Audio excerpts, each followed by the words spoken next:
La partie 2 de ce débrief d'OM Angers, ça fait du bien ce petit week-end quand même, hein, parce que si on avait joué dimanche soir, je serais complètement sur les nerfs. De Zerbi a-t-il fait des choix discutables? Alors je vous le dis en préambule et après bien évidemment je vous écouterai religieusement. Moi quand j'ai vu la feuille de match, je me suis dit ravi, à une nuance près, mais ça sera la troisième partie de notre émission, sur Jonathan Rowe, que j'aurais bien aimé voir débuter. Pourquoi? Parce que c'était Angers, que comme l'a rappelé Johan, ils allaient jouer en bloc bas et que je pense que lui peut dribbler dans des petits périmètres aisément, là où Luis Enrique il a plus de faculté à défendre, à prendre son couloir gauche, etc. Et qui a pas en plus, il est orphelin de Quentin Merlin. Mais à Rowe près, il a pris des choix forts. Il a mis Harit sur le banc, il a mis Brassier sur le banc, il a mis Wai sur le banc. Donc je trouve qu'il a fait sa part de coach. Est-ce que toi, il y a des choix qui sont discutables pour toi? Moi, je te rejoins un peu. Déjà sur Jonathan Rowe, j'aurais aimé le voir débuter. Je pense que de tous ceux qui ont débuté sur ce match-là, c'est peut-être celui qui méritait le plus. Parce qu'il a fait que des entrées encourageantes. Moi, ce que j'aurais fait, c'est que j'aurais essayé Greenwood en 10. J'aurais envoyé Luis Enrique à droite et j'aurais mis Rowe à gauche. Mais vraiment, moi, Carboni, ça a commencé à être une interrogation pour moi. Et quand je vois le match, je me dis, est-ce qu'Harit, il nous aurait pas fait du bien sur un match comme ça, là où lui est justement très fort sur le premier contrôle, sur le fait de casser des lignes. Alors c'est vrai que dans les 30 derniers mètres, il manque encore cette part de décision qui va nous faire marquer des buts. Mais je me dis que sur ce match-là, c'est peut-être lui qui aurait décroché, qui aurait fait le contrôle orienté, qui nous aurait permis de casser la ligne. Donc oui, tant mieux, on a essayé autre chose, c'est bien, ça prouve qu'on a un effectif un peu plus étoffé et qu'il y a ça faisait plusieurs fois qu'on disait qu'on voulait voir Carboni. Exactement. Là, on a vu 45 minutes et puis ça va. Ouais, après, c'est pour ça que ça ne m'amène pas non plus à le condamner définitivement. Je me souviens, ça date un peu, mais pour ceux qui s'en souviennent de Saber Khalifa, qui était un attaquant, on se disait on veut le voir. Quand il avait été recruté, il n'avait pas été aligné, il avait fait un match, on avait dit bon, on a vu, merci, au revoir. Je ne serai pas aussi définitif sur Carboni, même si je suis d'accord avec tout le monde, il n'a pas fait un gros match, loin de là. Mais bon, il a des circonstances atténuantes avec cette expulsion les 10 dernières minutes où il joue un faux neuf. Oui, je suis d'accord avec faux neuf. Alors qu'avant, pour moi, on était dans une phase un peu où on se disait bon, pour moi, on tenait le match sur du bon bout. C'était pas incroyable, c'était pas le OM Reims, mais on tenait le match par le bon bout. Donc, j'ai pas envie de condamner Carboni. Sur les choix, moi, de Zerbi, ils sont tous bien. Même Luis Enrique, par rapport à Rowe, je m'explique, c'est dans une question d'équilibre par rapport à ce que tu demandes aux autres et ce que lui fait. C'est un peu comme au tout début, quand Ocampos revient en grâce, on mettait Ocampos avec Thauvin et Payet. On disait, Ocampos, c'est pas aussi technique, mais c'est parce que tu avais lui, entre guillemets, porteur d'eau, que les autres faisaient des trucs bien. Mais ça, Romain, pardon de te couper, c'est encore un argument que j'entends. Si tu joues contre Monaco, si tu joues contre Lyon, si tu joues contre Strasbourg, à Strasbourg, il faut ton équilibre d'équipe. Là, tu vas jouer contre 11, pardon, excusez-moi, je suis un peu dur, chèvre, au stade Vélodrome, et tu me parles d'équilibre d'équipe. Sache qu'on m'a dit, je veux bien. On m'a dit avant match, et c'est peut-être la cause de la défaite selon un ami qui m'a envoyé un message, t'as pas dit pim pam poum pour parler d'Angers dans l'avant-match. Si. Je l'ai dit, malheureusement. Là, on peut dire qu'on va jouer pim pam poum parce que, franchement, Angers. Moi, on m'a dit que l'entraîneur d'Angers, il avait affiché pim pam poum dans le vestiaire. Il avait dit regardez comment on nous traite. Non, mais et effectivement, alors tu as raison, on aurait pu mettre. Par contre, ils ont mis un super coup franc. Et j'ai l'impression que chaque année, c'est les mêmes matchs au Vélodrome. C'est-à-dire que dès que les autres y tirent, c'est toujours la reprise de volée de l'année. C'est toujours le coup franc du siècle. C'est ça. Quand il a sifflé, j'étais dans le virage, je regardais mon collègue, j'ai dit regarde, on va prendre un super beau coup franc et Roulier va même pas bouger. Parce que c'est notre destin en fait. C'est notre destin. Voilà. On n'a pas le droit. Attendez, vous l'avez vu quand même qu'à un moment donné, il y a un mec d'Angers qui a tenté de faire un lob en première mi-temps.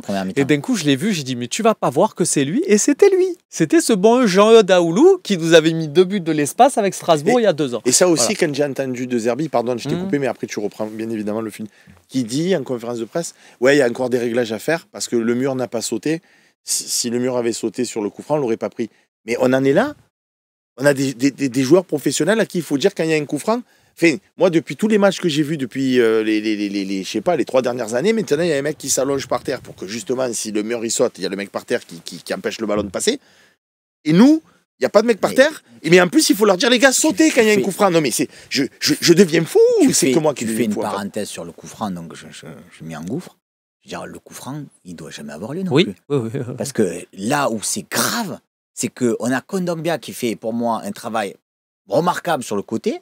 Et au moment de sortir le ballon, en fait, on s'enflamme. Voilà, on menait 1-0, on venait de marquer, on s'enflamme. Et là, tu as je crois que c'est Murillo, hein, C'est ça. qui fait tiens, si je la mettais dans l'axe et tout, alors que tu apprends à des débutants, les mecs qui commencent à se prendre jamais de relance dans l'axe. Jamais. Ben, Relance, voilà. axe, mi-hauteur, pas ajusté, c'était Grave, n'importe quoi. grave. Cette remise de Murillo, pareil, j'ai pas compris. Et c'est ce qui. Et tu vois, par rapport à ce que tu disais sur les occasions et tout, et notamment avec Ro, moi, c'est ce qui m'a rendu fou sur ce match et qui me fait vraiment désolé d'expression, hein, c'est pas. Qui me fait le plus chier. C'est que quand le but de Murillo a été annulé, je me suis dit, aïe, ça va être compliqué. Mais c'est fou de penser ça alors que c'est Angers. Encore une fois, désolé, on leur souhaite bonne chance pour le maintien, on s'en fout. Enfin, voilà, mais le truc, c'est que normalement, but refusé contre Angers à la 70e minute, c'est anecdotique. C'est qu'à la 71e, on doit avoir une occasion, à la 72e, on a une occasion, à la 73e, on marque et c'est réglé, on oublie. Ouais. Et là, non. Et là, on était là à se dire c'est compliqué. Sur les choix, par rapport à ce que tu dis sur Harit, c'est là moi, Harit, titulaire, je ne le voulais pas du match. C'est vu le scénario du match, vu le contexte, j'aurais aimé, c'est mon seul regret sur les changements de De Zerbi, j'aurais aimé qu'il rentre plus tôt. J'aurais fait rentrer à la 45e. Sans dire, c'est un génie, c'est Harit, il va nous. Mais par cette faculté justement de dribble. Mais tout à l'heure, tu nous as expliqué dans la partie 1 qu'il n'avait pas changé parce qu'il a des choix et qu'il veut. Donc là, le mec, il le met sur le banc et après, il le fait rentrer. Sur un Autant ça peut s'expliquer, comme vous l'avez dit, pour Carboni, parce qu'en faux neuf, on préfère avoir Ro que Carboni. Mais c'est pour ça que je t'explique. Tu envoies quel message si tu refais mieux? Pardon, Harit, je t'ai sorti, j'aurais pas dû. Oui, alors là, après, c'est un effectif et compagnie, mais c'est parce que à la 70e, quand un but refusé de Murillo, on est là à se dire c'est compliqué et se dire mince, ça va peut-être être un tournant, on va peut-être faire nul, qu'il faut lancer un mec qui est capable de déstabiliser en lui disant les garçons, mets-toi tout le monde dans la poche, rentre. Et tu l'aurais mis à la place de qui? Je t'avoue, je le fais rentrer, peu importe. Parce que moi, ce que je lui ai dit au stade, je lui ai dit, moi, je fais rentrer Harit à la place d'Albert. Vous savez quoi? J'embrasse quelqu'un. C'est quoi, oui. J'embrasse quelqu'un, ça me fait plaisir de l'embrasser. J'embrasse Dédé de Roca, qui nous a quittés, même parce qu'on fait souvent des bisous à René Malville, je l'embrasse aussi, mais Dédé de Roca, qui était aussi un confrère marseillais, et, très bon journaliste, qui disait. Ce qui me fait rire quand j'entends tous les gens qui parlent de l'OM en général et du foot aussi, bien évidemment, c'est que tout ce qu'ils n'ont pas joué, c'était parce que c'est eux qui auraient dû jouer. C'est-à-dire qu'Harit, on l'a vu jouer à Strasbourg, il s'est empalé sur la défense, il y a un compte, c'est à cause de lui. Et je parle que d'Harit. Le thème de la partie, c'est deux arbitres, des choix discutables. Ouais. Donc à ce moment-là, donc c'est à discuter. On discute pas. C'est à discuter qu'il n'a pas fait jouer un mec qui s'est empalé le match d'avant sur Strasbourg, qui a valu le compte. C'est pas ça que je te dis. Je veux dire, moi, qu'il n'ait pas fait jouer, je suis d'accord. Je te dis, à la 70e, oui, à la 70e, justement, comme il disait, et c'est ce que je t'ai dit au stade, hein. Je me suis tourné, je me suis dit, il attend quoi pour faire rentrer Harit à la place d'Olbière? Parce qu'on n'arrivait plus dans ce milieu de terrain à faire Olbière, mais je te pose une question et tout. J'ai dit, il en faut un. Comme tu dis, c'est des débats. Comme tu dis, c'est des débats. Harit, sur tous les matchs qu'on a vus, hormis Brest, monsieur Harit, chapeau bas, rien à dire, parfait. Et s'il joue comme ça toute l'année, j'y donne le ballon d'or. Hormis ce match-là, il a cassé aucune ligne, il a aucune fait parce qu'il serait rentré là contre Brest, alors du coup il aurait arrosé le stade de super passe avec moi que quand tu vois, c'est étonnant d'entendre des choses comme ça. Qui rentre à chaque fois, il arrive à faire des diffs. Quand tu vois Mopé qui joue titulaire, on a vu ce que ça donnait, alors que quand tu rentres, le foot de tout temps, ça a tout le temps été aussi. Facile. Mais c'est quand même. Quand tu as 20-25 minutes à jouer et qu'on t'a piqué... Donc un mec, ça fait 5 ans qu'on le voit porter le ballon, quand il va rentrer, il va lâcher la balle plus vite. Mais les mecs, ils sont tous derrière. Ils sont tous derrière. Et toi, tu as deux milieux de terrain qui provoquent rien. Donc, mets-en un au milieu, qui a un peu de technique, qui va peut-être faire un premier dribble, passer un premier joueur, créer un tout petit déséquilibre qui va entraîner autre chose. Parce que tu lui demandes pas de rentrer à contre-emploi. Tu dis, 5 ans qu'il a porté le ballon. Mais... Entre guillemets, moi, au moment où il rentre, c'est limite de lui dire fais ce que tu sais faire, porte-le ce ballon, attire des mecs sur toi, ça libère les espaces pour les autres. De toute façon, il n'y a rien qui se passe. Mais vous vous rendez compte quand même, quand je vous entends, franchement, je vous le dis, je vous entends, je prends une espèce de coup de bambou sur la tête. C'est-à-dire que le mec qu'on a mis sur le banc, parce que les performances des matchs précédents a fait qu'on se dit c'est plus possible, il faut voir quelqu'un d'autre. Ne le met même pas dans le groupe. Donc du coup, non mais c'est vrai, je vais vous dire, c'est vrai pour Brassier aussi. Tu as Ulysse Garcia qui était peut-être un peu fatigué, mais qui faisait quand même des centres. Et on va le faire sortir à lui pour faire rentrer Brassier. On l'a vu, Brassier, lui, il est rentré. Après, là, pour le coup, il a été nullissime. Pour le coup, j'étais d'accord avec toi, je te l'ai dit au stade aussi, mais sauf que c'est Ulysse Garcia qui a demandé à sortir. Donc, tu es entraîneur, le mec qui te demande à sortir, tu lui dis quoi? Et tu dis non, tu restes sur le terrain. Il n'y avait personne à faire rentrer à sa place.